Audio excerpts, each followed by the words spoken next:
property, and that is Serena Heights Apartments, that has a very beautiful finish as far as the condo and tranquil housing is concerned. We are at Serena Heights Apartments. Now I'll be taking you inside, but before I take you inside, don't forget to click onto that YouTube channel and subscribe all our social media platforms, Property Hour UG, so that you don't miss out on such beautiful spaces on the market space. I'll be taking you inside. You are going to witness a very wonderful finish as far as the condo housing is concerned. It's not about only the finishes, but even the space at Serena Heights Apartments.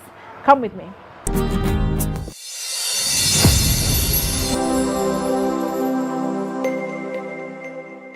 It is now time for you, dear viewer, to catch us up with the expert opinion. And on this week's episode, we couldn't miss out the beautiful spaces and finishes at Serena Heights Apartments. And with me is Innocent, the proprietor of Serena Heights Apartments.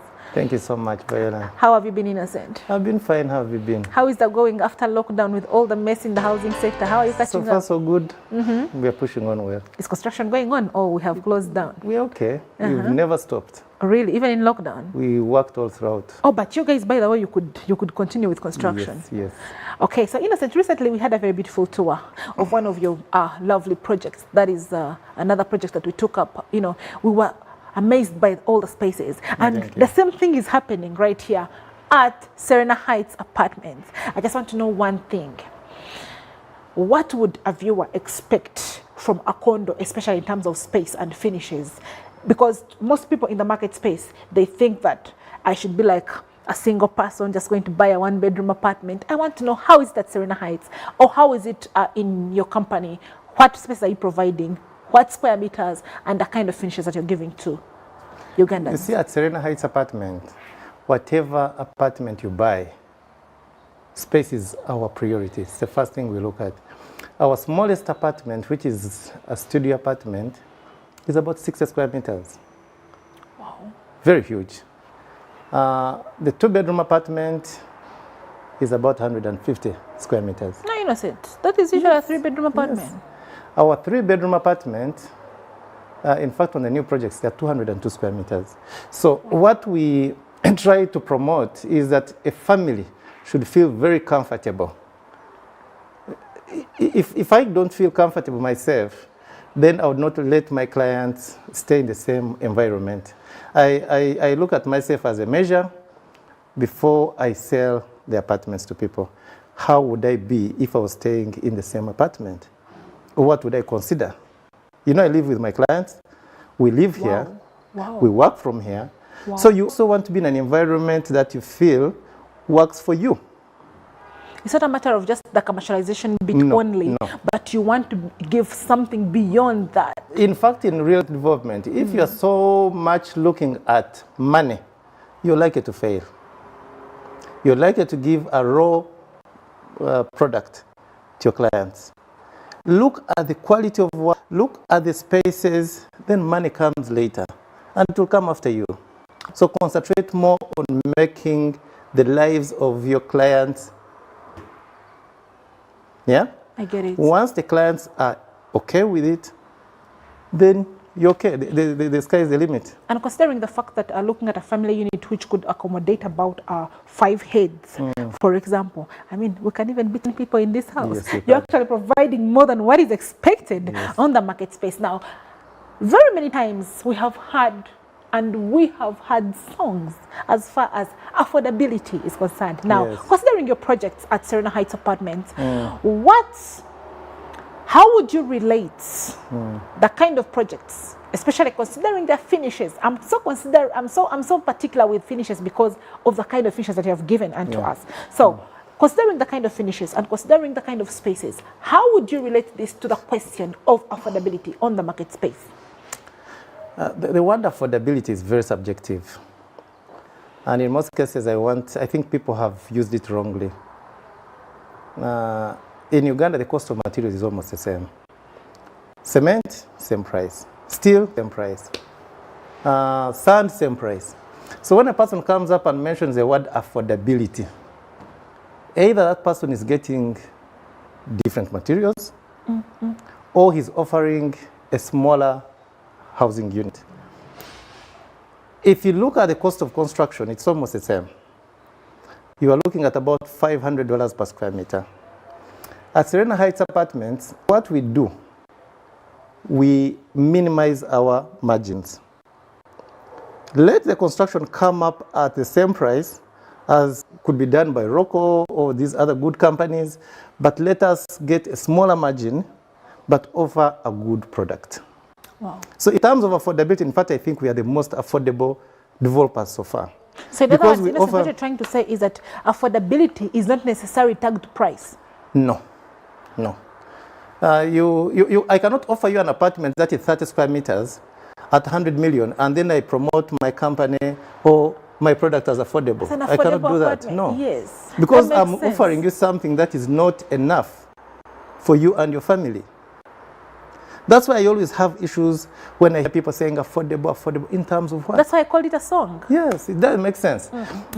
If it's affordable, let it be spacious. Exactly. Yeah. And then if it's spacious and it's affordable, then also makes sense. It does make sense. It does make sense.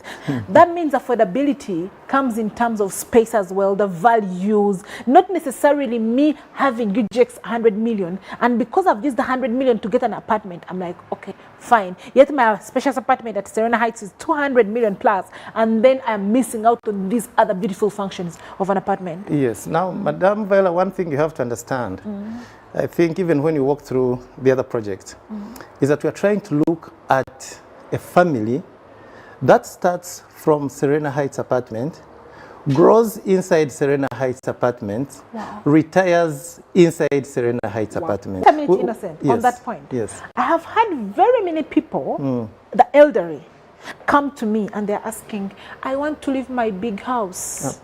I want to leave my big house. Can you get me an apartment? Those are 90% of our clients. Which can accommodate me. So you are the people that are providing that solution. Bring them here. In fact, to make the long story short, 90% of my clients are aged beyond 50 years and above. Wow.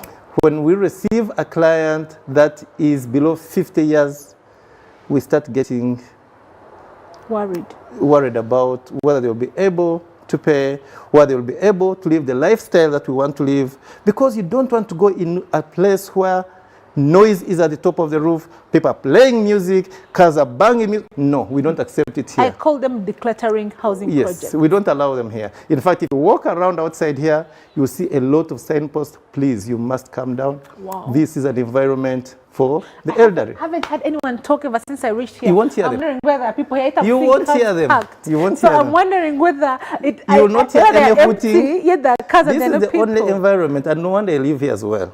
It's the only environment where you'll not hear any person hooting in the night. We don't allow that. You'll not hear any person throwing parties midnight. We don't allow that. No, but Innocent, we have to enjoy where we are living. Yes, you can still use your silent music. You can still have, 90% of actually these houses you see have soundproof windows, so you can actually still play music in your apartment. So I can still blow my music to as long as you don't antagonize your neighbors, you're very welcome. Wow. Yeah.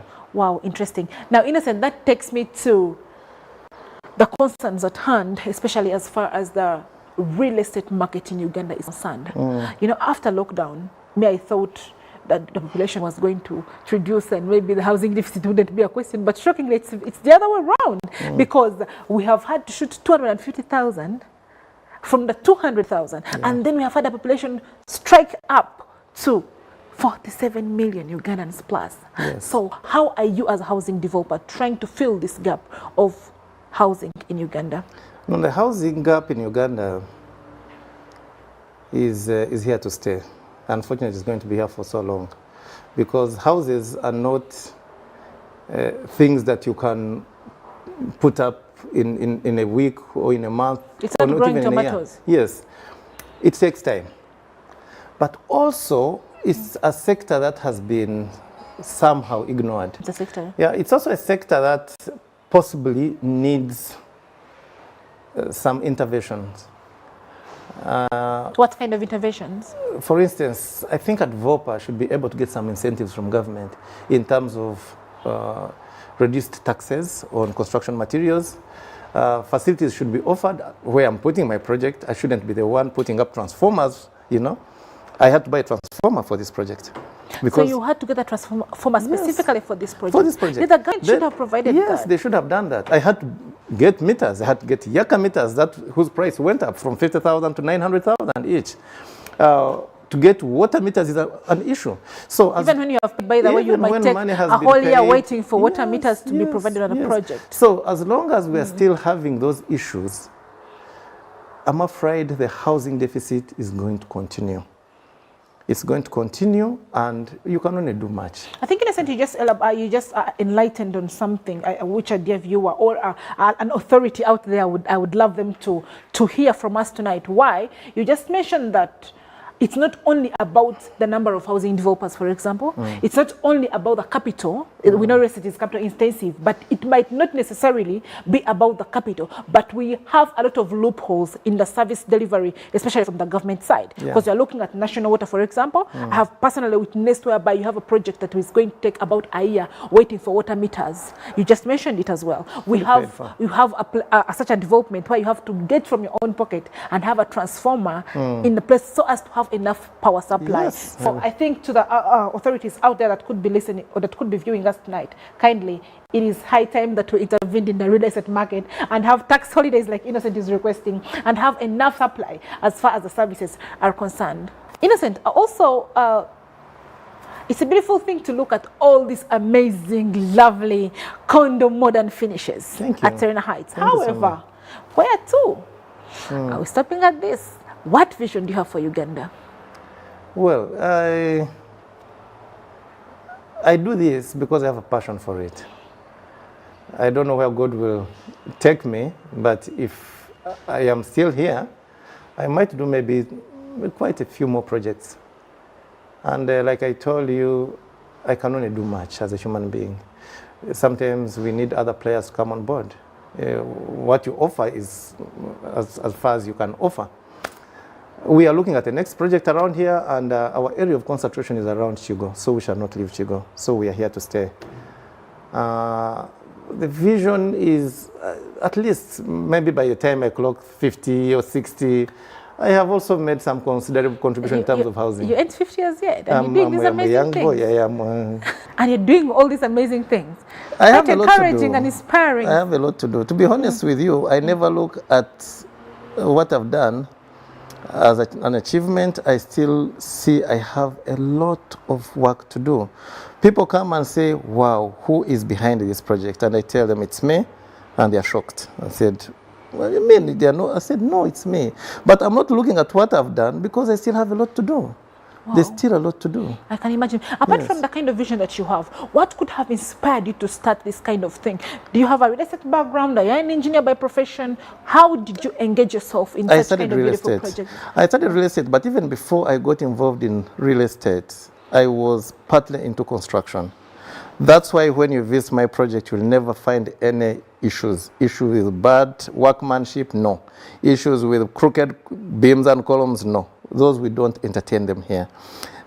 Fortunately, 90% of my workmates are very highly qualified young boys. Wow. I use young people. I think when you visit the site, you didn't see. Yes. Yeah. Once you encourage them, once you lead them, once you show them what you want to achieve, these young boys will go an extra mile in proving you that they can do it. And we have a very good labor force here. Wow. Yeah, we have a very good team. You sit down with them and tell them, listen, this is not about me, it's about you as well. Wow. This project is more of your project than my project. We have the work ethics on site. A cleaner can come and warn a big person and say, boss, what you're doing is not right. You're warning an engineer on site. Yes, they'll do that. If he finds that things are not moving in the right direction, they'll come and enter straight in my office and say, listen, there's something we've seen and it's not okay. And we shall sort it out straight there. And then I have an office which is always open 24/7. Any person can walk into my office and tell me that we need to do A, B, C, D. And we listen, we do it. And you're available for people 100%. to talk to you. We allow our clients to come and chip in. If a client is not comfortable the way we are doing our work, if a client seems the window is not wide enough, if a client says, I want an open kitchen instead of a closed kitchen, we do it for them. You customize it according to the client's need. Well, in this project, actually, we're allowing clients to choose even the tiles they wanted to put in their apartment. Wow. You choose your own tiles, you choose the color of the kitchens, you choose the color. Yes.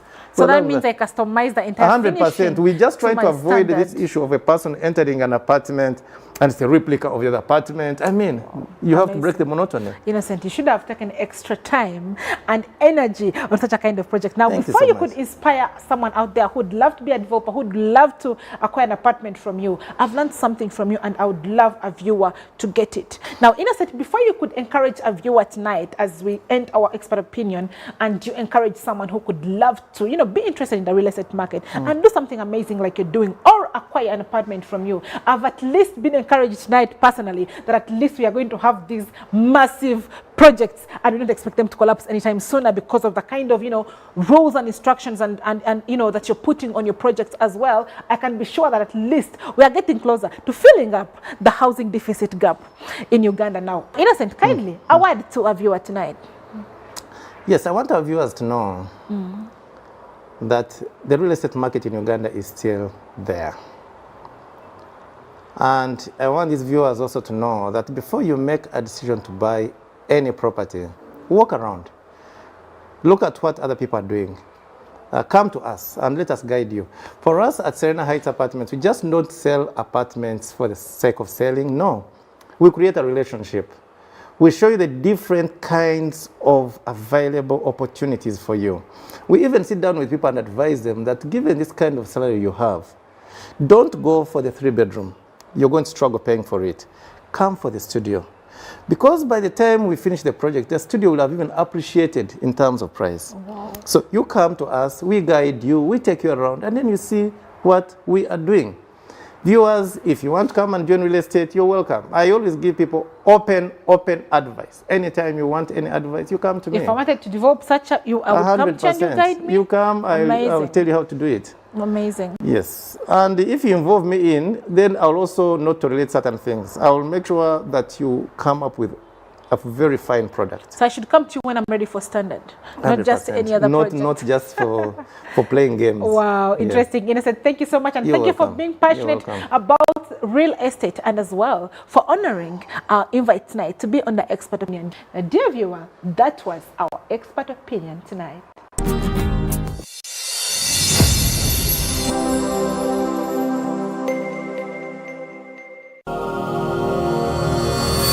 Property Trends.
Now, this just gave us clear definitions of class and simplicity right here at Serena Apartments, Chigo. You can witness for yourself. Look at the wonderful view. That is the golf course, Chigo, and then across is also Serena Hotel, the kind of amenities to have in the neighborhood. Now, this was the property hour for you tonight. We bring you all the beautiful spaces on the market space. We don't want you to make bad decisions. Please do not hesitate to check us out on our social media platforms. Drop those questions. We'll be ready to answer you anytime. It was the property hour for you tonight. Now, till next time. Bye-bye. The Property Hour is informative, inclusive, and up to date.